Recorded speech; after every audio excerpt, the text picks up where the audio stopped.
Friends, मैं सुमन तिवारी आपका delight education point पे स्वागत करती हूँ। और मैंने कहा था कि यहाँ पे नोट्स पॉइंट टू पॉइंट होंगे, देन स्टडी भी आपकी पॉइंट टू पॉइंट चलती रहेगी। तो मैं आशा करती हूँ कि आप पढ़ रहे होंगे नोट्स से, और नोट्स अगर नहीं मिलते हैं तो टेलीग्राम ऐप पे जुड़ते रहेंगे, मैं लिंक नीचे शेयर कर देती हूँ। तो सबसे पहले आज जान जाते हैं कि बहुत बायो पढ़ चुके हैं, अब शुरू करते हैं केमिस्ट्री के कुछ चैप्टर। तो उसमें मैंने शुरू किया है केमिकल रिएक्शन एंड इक्वेशन, जिसको चैप्टर का अगर हम लोग एक शुरुआत बोलें तो वो शुरुआत है, जो कि क्लास 10th का बहुत ही इंपॉर्टेंट चैप्टर है। उससे क्वेश्चन आते ही आते हैं, तो आप साथ साथ चलते रहेंगे। और जब चैप्टर सारे खत्म हो जाएंगे तो मैं रिवीजन भी कराऊंगी और सारे क्वेश्चन पेपर भी सॉल्व कराऊंगी। ये भी बताऊंगी कि कैसे क्या क्वेश्चन पूछा जाएगा और आपको कैसा लिखना चाहिए आंसर। ये सारी चीजें होंगी। और कुछ एक्सपर्ट को भी बुलाया जाएगा, जो कि आपको ये बताएंगे कि कैसे लिखने पे कितना मार्क्स मिलेगा। तो चलते हैं आज हम लोग केमिकल रिएक्शन एंड इक्वेशन पे। केमिकल मतलब हम लोग बोल देते हैं रासायनिक, रिएक्शन मतलब होता है अभिक्रिया,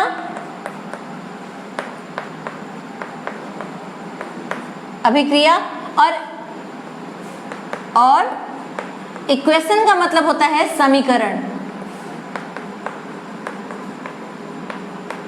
तो अब मीनिंग निकल के आ गई कि chemical reaction and equation.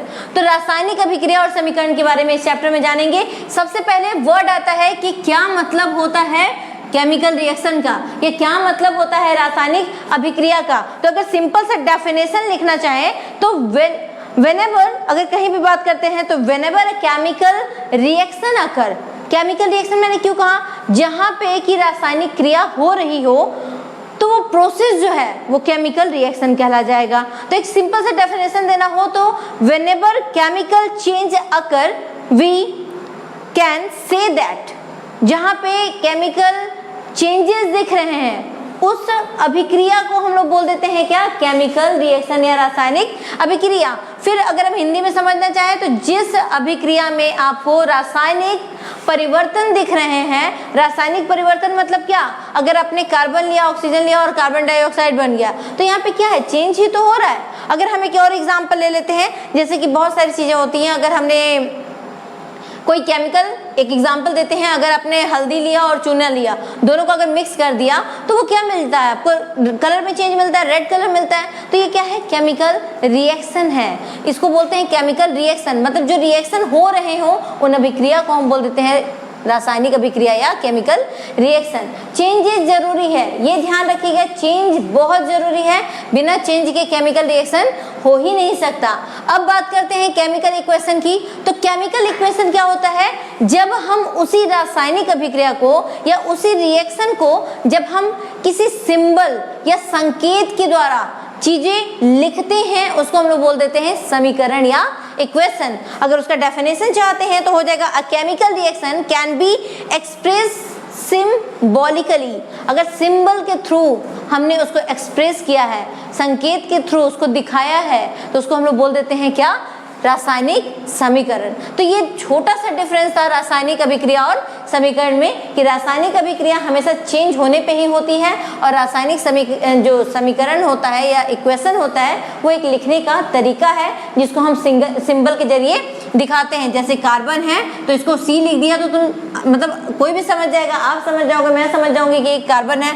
Oxygen O लिख दिया तो आप समझ जाएंगे कि ऑक्सीजन लिख रही है मैम। तो ये क्या है, ये सिंबल है, और जब इन सिंबल के तहत हम दिखाते हैं चीजों को तो उसको बोल देते हैं इक्वेशन, समीकरण। अब यहाँ से स्टार्ट करते हैं टाइप्स ऑफ रिएक्शन। अगर टाइप्स ऑफ रिएक्शन स्टार्ट करने के पहले भी कुछ चीजें जानना जरूरी है, कि अगर हम जानते हैं कि बैलेंसिंग इक्वेशन क्या होता है तो उसको देख लेते हैं, क्योंकि वो भी बहुत जरूरी है।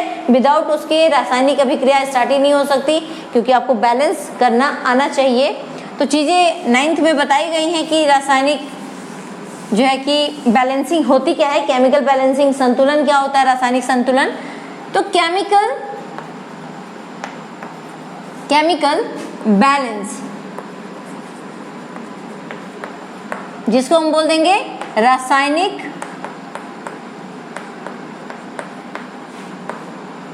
और बैलेंस को क्या, संतुलन।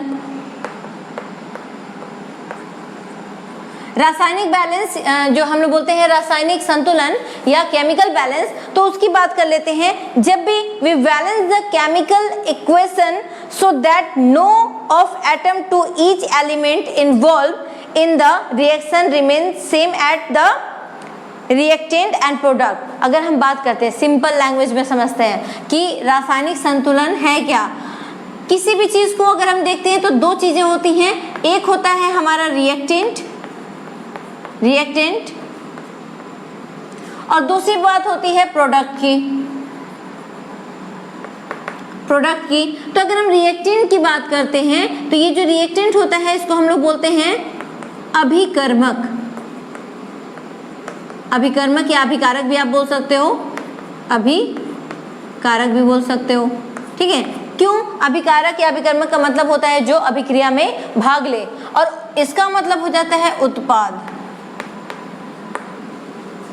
तो अगर हम सिंपल सा समझे तो जो अभिकारक या रिएक्टेंट है वो हमारा प्रोडक्ट के बराबर हो, इसी को तो बोलते हैं रासायनिक संतुलन, या हम बोल देंगे केमिकल बैलेंस। क्योंकि अगर हम एक छोटा सा एग्जांपल लें तो जब तक केमिकल बैलेंस नहीं होगा तो चीजें सही बनेंगी नहीं। तो केमिकल बैलेंसिंग के लिए हमें क्या करना होता है कि left hand side, left right दोनों के दोनों इक्वल रखने पड़ते हैं, ठीक है। ऐसे बायां दायां बराबर रखना चाहिए, मतलब बायां पक्ष बराबर दायां पक्ष।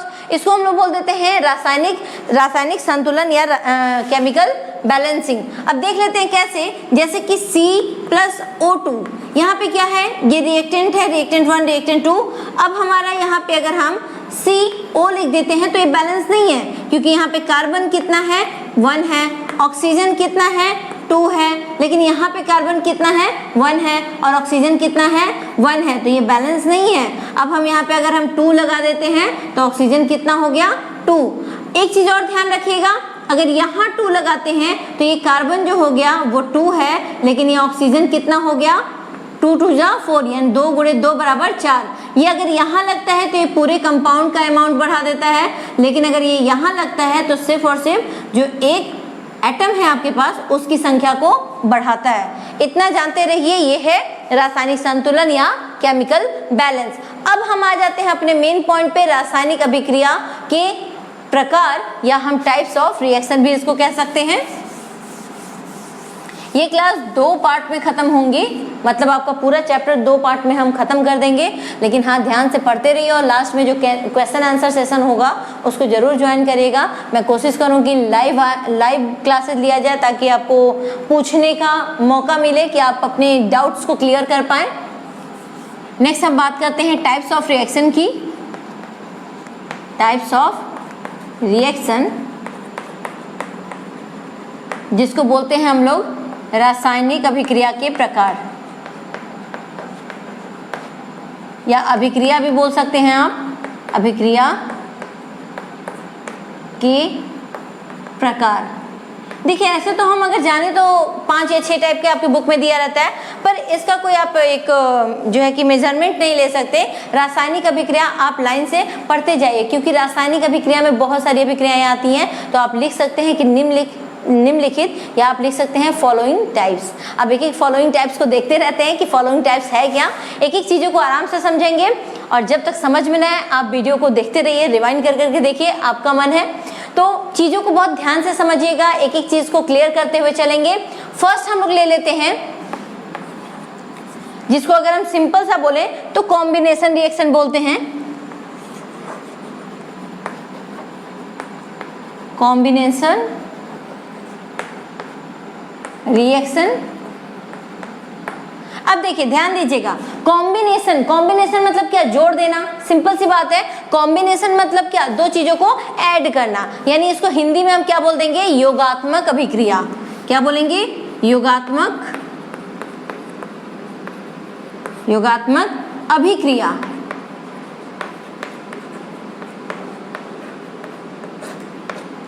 योगात्मक अभिक्रिया का मतलब ही होता है कि when two atoms, when two substance, when two जो है कि two products, नहीं प्रोडक्ट नहीं बोल सकते, when two substance, when two atom, when two molecule are add and form a largest molecule। Simple सी बात है कि अगर छोटे छोटे दो तत्व, दो पदार्थ आपस में मिलके एक बड़ा पदार्थ बनाते हैं या बड़ा एक यौगिक बनाते हैं तो उसको हम लोग बोल देते हैं कॉम्बिनेशन रिएक्शन या योगात्मक अभिक्रिया। अब कैसे, अगर आपको एक डेफिनेशन लिखना है तो डेफिनेशन में हो सकता है कि द रिएक्शन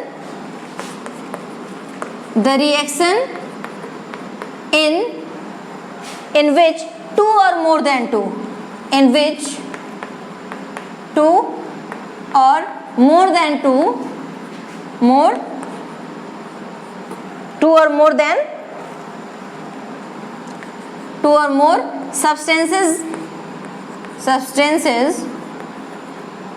are added या are reacted, combine, कुछ भी आप वर्ड यूज करिए, reacted, added और combine, okay, combine and form one largest, आप बोल सकते हो कंपाउंड या सब्सटेंसेस। हिंदी में इसको समझ लेते हैं। सिंपल से ये क्या बोल रहा है कि the reaction in which two or more then to, to or more then to भी लिख सकते हो आप, मोर लिख सकते हो, substances are combined and form a largest molecule.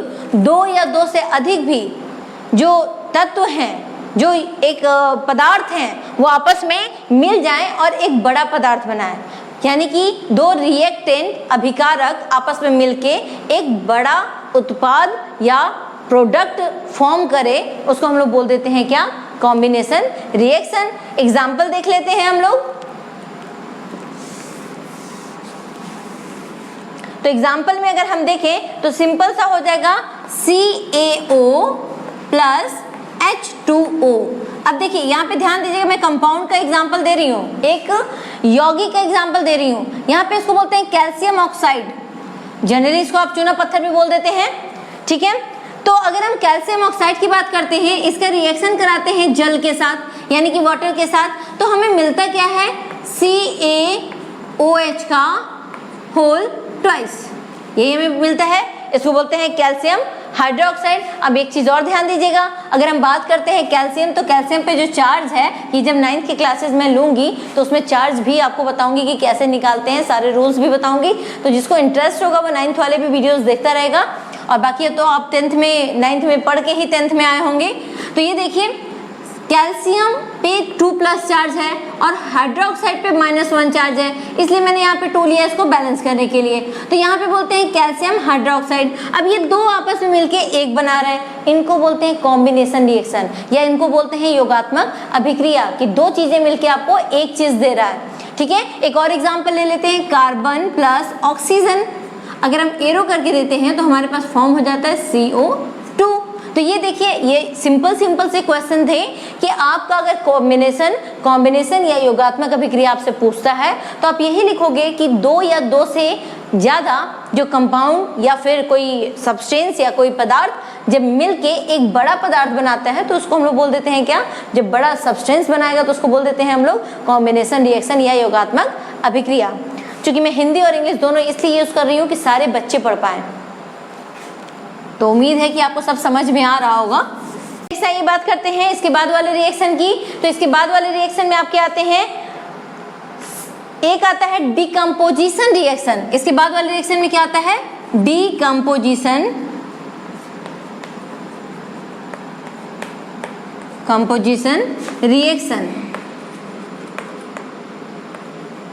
Reaction, जिसको अगर हम हिंदी में बोलेंगे तो वियोजन अभिक्रिया या अपघटन अभिक्रिया भी बोल सकते हैं। तो वियोजन अभिक्रिया आप बोलिए, वियोजन अभिक्रिया।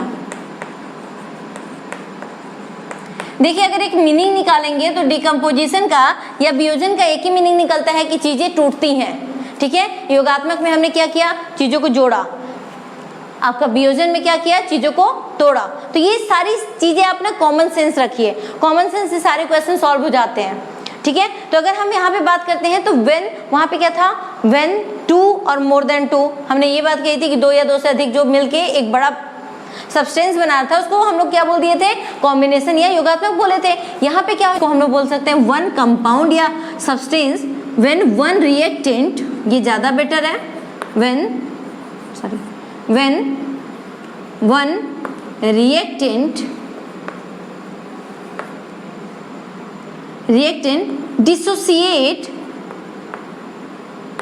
डिसोसिएट और इसको बोल सकते हैं decomposed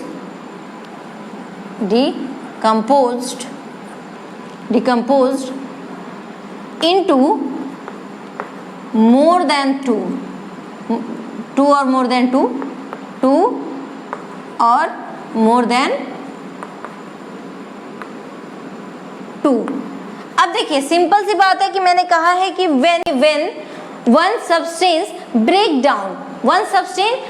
down into two or more than two substances is called decomposition reaction. ये कहा है, या हिंदी में आप कह सकते हैं कि अगर एक अभिकारक छोटे छोटे दो या दो से अधिक उत्पाद बनाता है तो उसको हम लोग बोल देते हैं वियोजन अभिक्रिया। सिंपल सा एक डेफिनेशन बनाइए, वियोजन मतलब टूटना, और जब हम बात कर रहे थे कॉम्बिनेशन की तो वहां पे क्या था, योगात्मक यानी जुड़ना। तो यहाँ पे आप बात करते हैं वियोजन मतलब टूट गया। एक जो है यहाँ पे जैसे एग्जांपल मैं दे रही हूँ 2 = 1 + 1, ओके, तो यहाँ पे क्या हो जाएगा, ये आपका डिकम्पोजिशन रिएक्शन हो जाएगा। अब एक दो एग्जांपल इसमें दे लेते हैं हम लोग। एग्जांपल के पहले भी इसके टाइप बहुत सारे टाइप हैं, इसको देख लेते हैं हम लोग। तो इसमें जो है हम एग्जांपल जो देंगे वो टाइप्स के साथ देते जाएंगे तो ज्यादा आपको समझ में आएगा। तो अगर हम देखें तो इसमें बहुत सारे हैं। पहला हो जाएगा जो थर्मल डिकम्पोजिशन, पहला क्या हो जाएगा, थर्मल डिकम्पोजिशन। अब देखिए एक बात जान जाइए, थर्मल डिकम्पोजिशन, थर्मल का मतलब होता है उष्मीय, डिकम्पोजिशन का मतलब वियोजन। तो ये क्या हो गया आपका जो है कि थर्मल डिकम्पोजिशन मतलब उष्मीय वियोजन। अब सिंपल सी बात है कि when decomposition reaction is carried out by thermal decomposition is called thermal decomposition reaction. क्यों बोला, क्योंकि इस रिएक्शन में अगर वियोजन अभिक्रिया में उष्मा का प्रयोग हुआ हो और उष्मा के जरिए ही चीजों को तोड़ा गया हो या उसको डिसोसिएट या वियोजित किया गया हो तो ऐसी अभिक्रिया को हम बोलते हैं उष्मीय वियोजन। ठीक है, तो अगर हम एग्जांपल लेना चाहें तो ले सकते हैं FeSO4, ठीक है, इसको बोलते हैं फेरस सल्फेट, इसको बोलेंगे क्या, फेरस सल्फेट। अब अगर हम रिएक्शन करें, यहाँ पे हीट रख देते हैं, हीट मतलब हो गया उष्मा, तो उष्मा अगर रख देते हैं तो हमारे पास बनता क्या है, Fe2O3 प्लस एक और प्रोडक्ट बनेगा जिसको हम लोग बोल देंगे SO3। तो SO3 जो होगा वो गैसियस फॉर्म में होगा, बाकी जो होगा वो सॉलिड फॉर्म में होगा। ठीक है, तो इसको जो Fe2O3 है इसको हम लोग बोलेंगे फेरिक ऑक्साइड। इसको क्या बोलेंगे, फेरिक ऑक्साइड। इसको क्या बोलेंगे, सल्फर ट्राइऑक्साइड। तो ये गैस के फॉर्म में होगा और ये जो है फेरस सल्फेट है, ये भी सॉलिड फॉर्म में आपके पास रहेगा। तो इतनी सी बातें हुई। एक और कर सकते हैं CaCO3 का, CaCO3 एरो, फिर से हीट दीजिए इसको या उष्मा दीजिए। तो अगर आपके पास इसका सिंपल सा निकालना होगा तो क्या निकल जाएगा, CaO। अब CaO निकल गया, आपके पास बचा क्या, CO2 बचा, CO2। तो ये जो हो जाएगा गैस हो जाएगा। हमेशा याद रखिए गैस का अगर कोई गैस बन रहा है तो ऊपर का तीर देंगे, अगर कोई प्रेसिपिटेट या अवक्षेप बन रहा है तो उसको हमेशा नीचे की तरफ दिखाएंगे। ठीक है, ये केमिस्ट्री के कुछ छोटे छोटे सिंबल हैं। तो अब दूसरा देख लेते हैं।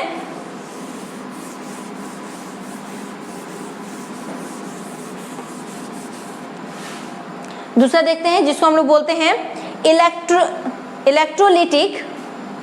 सेकेंड जो है वो क्या हो जाएगा,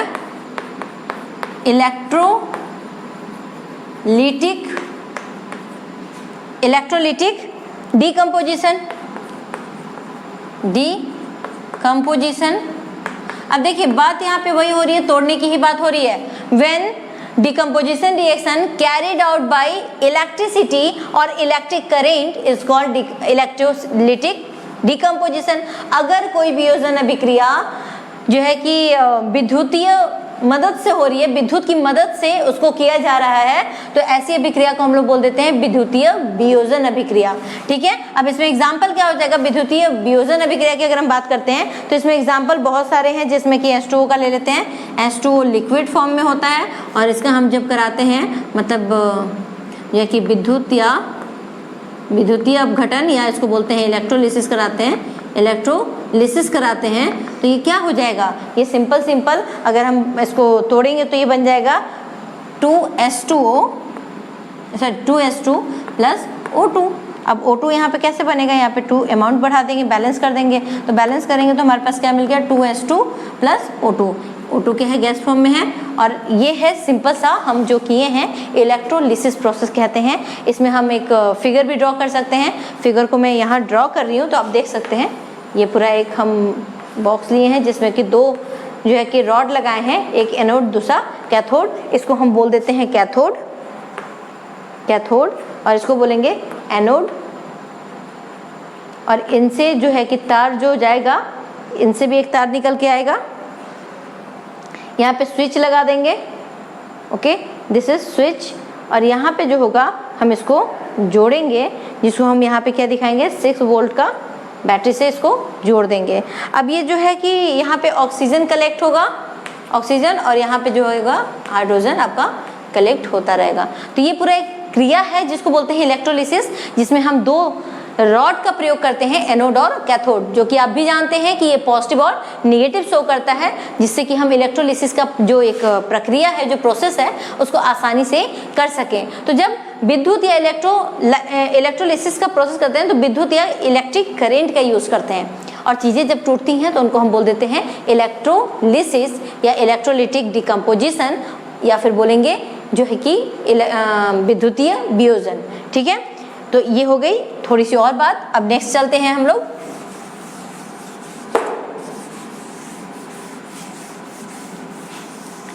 अगर हम नेक्स्ट की बात करते हैं तो आ जाते हैं, एक और है उसका एग्जाम जो है कि थर्मल हो गया, आपका इलेक्ट्रोलिसिस हो गया, तो अब बचा क्या, सिंपल सा है फोटोलिटिक बचा, यानी कि फोटो सिस्टम से करेंगे, लाइट से करेंगे, नाम से ही लग रहा है। क्या बचा, फोटोलिटिक डिकम्पोजिशन, ओके। तो फोटोलिटिक डिकम्पोजिशन को बोल सकते हैं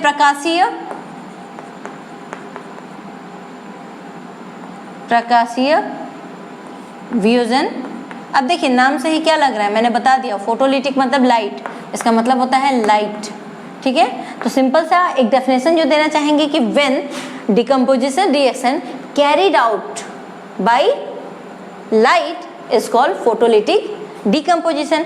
अगर कोई अभिक्रिया वियोजन की प्रकाश के साथ यानी उसकी उपस्थिति में की जा रही है तो उसको हम लोग बोल देते हैं फोटोलिटिक डिकम्पोजिशन। हाँ, वहाँ पे ध्यान रखिएगा कि एक जो रिएक्टेंट है, एक जो आपका अभिकारक है, वो टूटना चाहिए, कितनी, 2 से ज़्यादा या 2 उत्पादकों में, ठीक है, या 2 प्रोडक्ट में।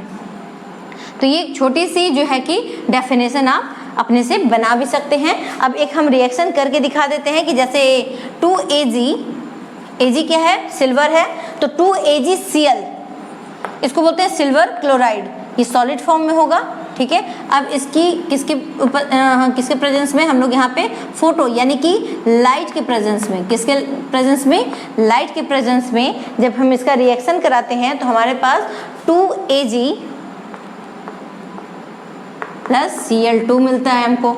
ठीक है, तो ये क्या हो जाएगा, अगर हम 2Ag की बात करते हैं तो ये प्रेसिपिटेट के फॉर्म में मिलेगा, मतलब ये नीचे की तरफ बैठ जाएगा, आप एरो नीचे की तरफ दे सकते हैं, और जो Cl दिख रहा है आपको वो क्या है, क्लोरीन गैस के फॉर्म में मिलेगा। यानी कि ये पहले व्हाइट कलर था, व्हाइट कलर से किस में चेंज हो गया, ग्रे कलर में। तो ये कभी कभी रिएक्शन जो पूछ देता है कि किस कलर में होता है, तो व्हाइट कलर जो था वो चेंज हो गया किस में, ग्रे कलर में। ठीक है, तो ये आप याद रखिएगा, छोटी सी बात है कि अगर डिकम्पोजिशन रिएक्शन पढ़ रहे हैं आप तो वियोजन में फोटोलिटिक 3 चीजें होती हैं, फिर से देख लेते हैं।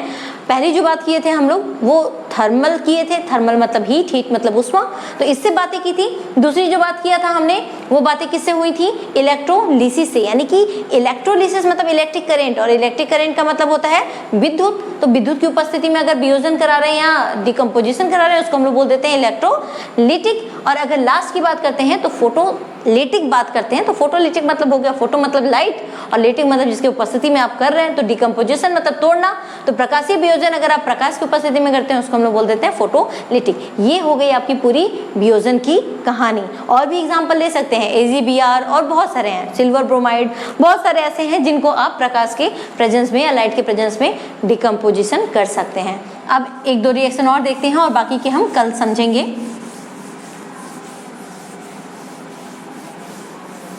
एक आज हम लोग थोड़ा एक्सोथर्मिक और एंडोथर्मिक की बात कर लेते हैं। तो सबसे पहले हम बात करते हैं एक्सोथर्मिक रिएक्शन।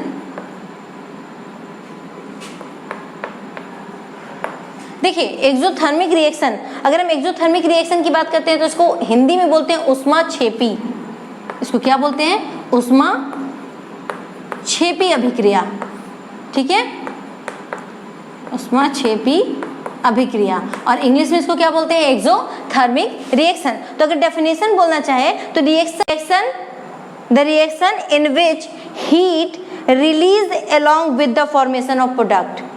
अगर हम बात करते हैं प्रोडक्ट के बनते समय हीट रिलीज होता है, बाहर निकलता है, उस रिएक्शन को हम बोलते हैं उष्माक्षेपी। अगर हिंदी में बात करते हैं तो वो अभिक्रिया जिसके फलस्वरूप उष्मा बाहर निकले प्रोडक्ट यानी उत्पाद के बनने पर, उसको हम लोग बोल देते हैं उष्माक्षेपी अभिक्रिया। जब आपका रिएक्टेंट की अगर हम बात करें CH4, ये गैसेस फॉर्म में होगा क्योंकि ये मेथेन है। ठीक है, अब मेथेन को अगर हम देखें तो मेथेन प्लस 2O2। ठीक है, अब ये क्या है, ये गैसेस फॉर्म में है, ये भी O2 जो है वो गैसेस फॉर्म में है। और हमको क्या मिला, 2CO2 plus 2H2, 2CO2 plus 2H2O।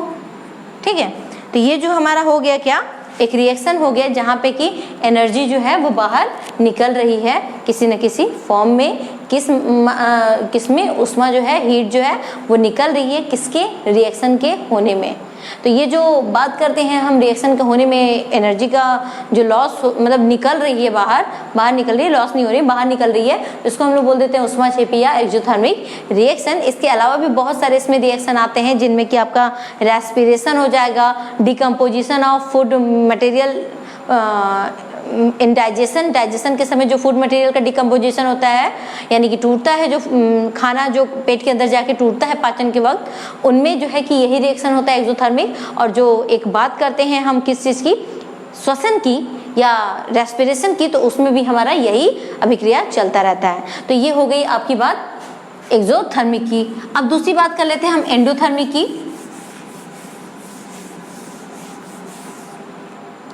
तो लास्ट है, इसको समझ लेते हैं, एंडोथर्मिक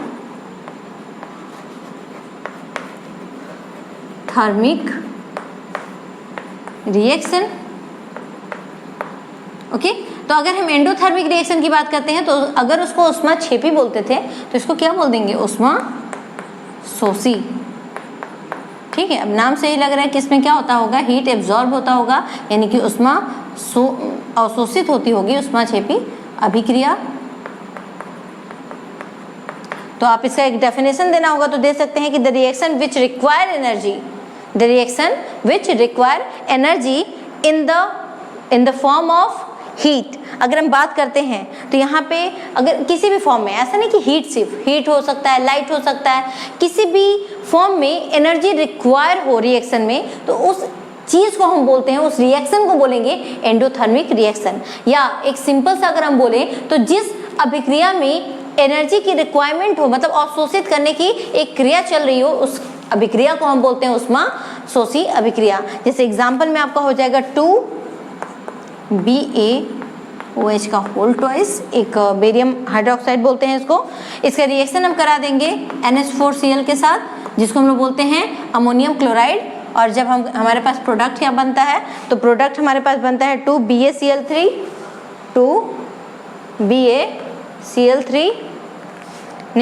2BaCl2। ठीक है, और हमारे पास जो दूसरा प्रोडक्ट बन जाएगा वो NH4OH बन जाएगा। और इस अभिक्रिया के होने में जो है कि बहुत सारी एनर्जी जो होती है अवशोषित होती है, एब्जॉर्ब होती है। तो ये सारी बातें हो गई आपकी केमिस्ट्री के बारे में। और भी अच्छे अच्छे रिएक्शंस और बाकी चैप्टर्स को हम बाद में पढ़ते रहेंगे, तो आप हमारे साथ बने रहिए हमारे चैनल पे। और अगर नए हैं तो सब्सक्राइब जरूर कर लीजिएगा, और अगर पुराने हैं तो लाइक और शेयर करते रहिए। बाकी चैप्टर्स अगर आपके कोई क्वेश्चन है या कोई क्वेरी है तो आप नीचे कमेंट बॉक्स में लिख सकते हैं। कोशिश की जाएगी कि आपकी जो क्वेरी है, जो आपकी प्रॉब्लम है, उसको सॉल्व किया जाए। तब तक के लिए बाय, फिर मिलेंगे।